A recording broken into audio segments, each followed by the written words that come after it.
Hello viewers and welcome back to another episode of law Chakra, जहां पर उमर खालिद के case की हियरिंग हुई है और जिसके बारे में हम आपको बताएंगे, क्योंकि इस हियरिंग में सुप्रीम कोर्ट के जजेस एक बार फिर से शॉक दिखे हैं। शॉक इसलिए क्योंकि सुप्रीम कोर्ट में जस्टिस अरविंद कुमार और एनवी अंजारिया के सामने दिल्ली पुलिस की ओर से मौजूद होते हुए एएसजी एसवी राजू ने एक क्लिप वीडियो सुप्रीम कोर्ट में चला दिया। जी हाँ व्यूवर्स, आपने सही सुना। अब इस क्लिप वीडियो में अक्यूज्ड के खिलाफ कुछ एविडेंस मौजूद थे जो जजेस के सामने रखे, और इस क्लिप को देखकर कोर्टरूम में मौजूद सभी लोग हक्के बक्के रह गए। हियरिंग के एंड में क्या नतीजा निकला है, वापस से दिल्ली पुलिस ने एक अक्यूज्ड के खिलाफ कौन से आर्गुमेंट्स दिए हैं, एविडेंसेस रखे हैं, चलिए आज के इस वीडियो में एक्सप्लोर करते हैं। अब एएसजी एसवी राजू ने सबसे पहले हियरिंग की शुरुआत की। उन्होंने कहा कि I was finished with parity and was on the aspect of delay. तो व्यूअर्स, यहाँ पे एएसजी एसवी राजू समझा रहे थे कि जो पैरिटी का पॉइंट था, जो बाकी अक्यूज्ड उठा रहे थे कि कुछ अक्यूज्ड को इन केसेस में ऑलरेडी बेल मिल गया है, हमें क्यों अभी तक जेल में रखा गया है, उस पर उनके आर्गुमेंट्स खत्म हो गए हैं और वो डिले के पॉइंट पर आएंगे।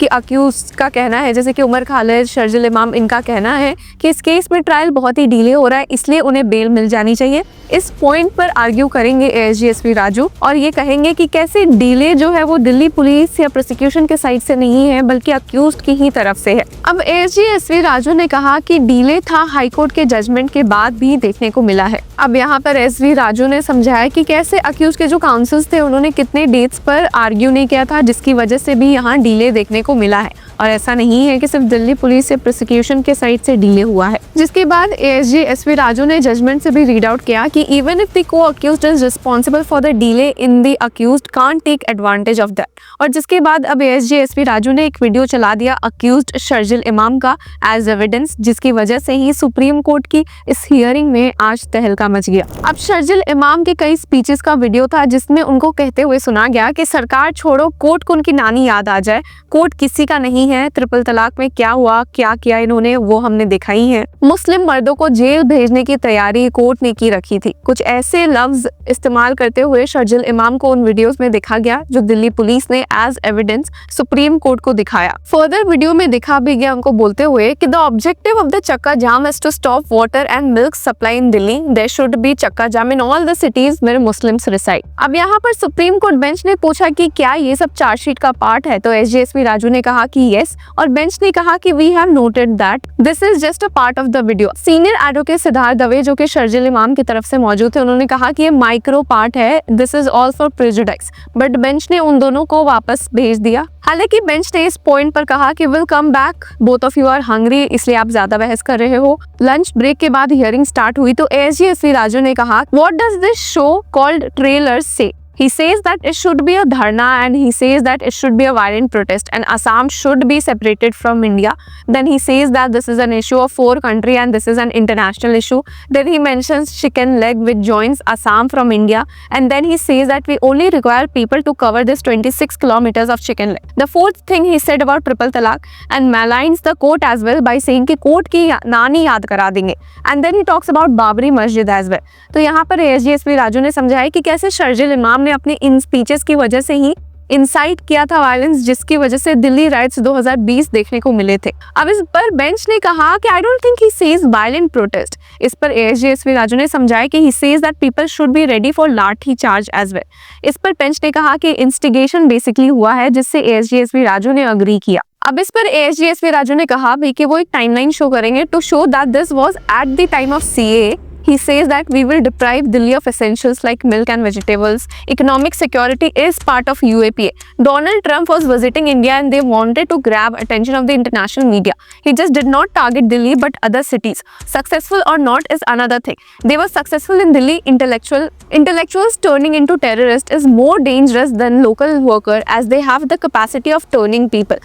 तो यहाँ पर एएसजी एसवी राजू ने एक एक करके सारे पॉइंट्स रखे जो कि शर्जिल इमाम के खिलाफ जाते हुए दिखे हैं। जिसके बाद उन्होंने कहा कि एक लार्जर कॉन्स्पिरेसी है which entails everything and inside it could be smaller conspiracy where 1 or 2 people have been killed. So to say the other people have been granted bail, so we should also is incorrect. अब यहाँ पर एसडीएसपी राजू ने बताया कि इस rights की वजह से 53 पीपल डेड थे, including a police officer who was lynched and intelligence bureau officer also lost his life. Over 350 individuals were injured. Over 530 individuals were injured. It appeared similar to what had been attempted in Bangladesh and Nepal, but the plan did not succeed. जिसके बाद एसडीएसपी राजू ने further add भी किया कि they allegedly instigated students at Jamia and Shaheen Bagh और एक adopt किया coordinated chakka jam strategy intended to escalate it into a disruptive blockade aimed at disturbing essential supplies and sparking large scale violence. He claims the plan was to engineer communal riots and cause serious harm to police and civilians. तो इतनी सब बातें ध्यान में रखे कैसे शर्जिल इमाम को बेल दिया जा सकता है,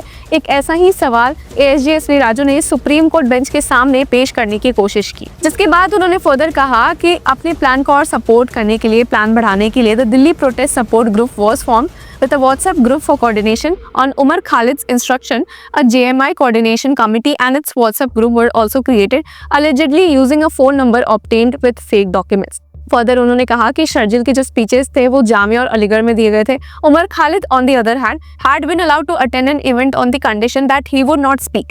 Despite this, he went ahead and addressed the gathering in Amravati at a program organized by his father. अब उमर खालिद के स्पीच के बारे में एसडीएसपी राजू ने कहा कि वो सेम थीम पे था. बाबरी मस्जिद की बात हुई, ट्रिपल तलाक की, आर्टिकल 370 की, एनआरसी की. फर्दर उन्होंने कहा कि चक्का जाम भी डिफरेंट था धरना से. अब यहाँ पे उन्होंने स्टेटमेंट्स रीड आउट किए जिस पर बेंच ने पूछा कि कितने प्रोटेक्टेड विटनेसेस हैं, तो इस पर एसडीएसपी राजू ने जवाब दिया 47. फर्दर विटनेस स्टेटमेंट से पढ़ते हुए एसडीएसपी राजू ने कहा कि Umar Khalid said in from all protesters and explained Chakka Jam and planned to do it on JNU gates and Shaheen Bagh. He also said that the government is a Hindu government against Muslims and has to be overthrown at the right time. Further instructions Umar Khalid से मिले थे नदीम खान से भी to start rights and चक्का जाम. अब bench ने पूरा argument सुना और वो समझे कि इस केस में अभी भी बहुत सारे आर्ग्यूमेंट्स दिल्ली पुलिस की तरफ से मौजूद है, जिसकी वजह से उन्होंने इस केस को नेक्स्ट डेट के लिए अभी शेड्यूल कर दिया है. यानी कि व्यूअर्स, उमर खालिद का केस एक बार फिर से सुप्रीम कोर्ट की बेंच के सामने हियरिंग के लिए कल आने वाला है.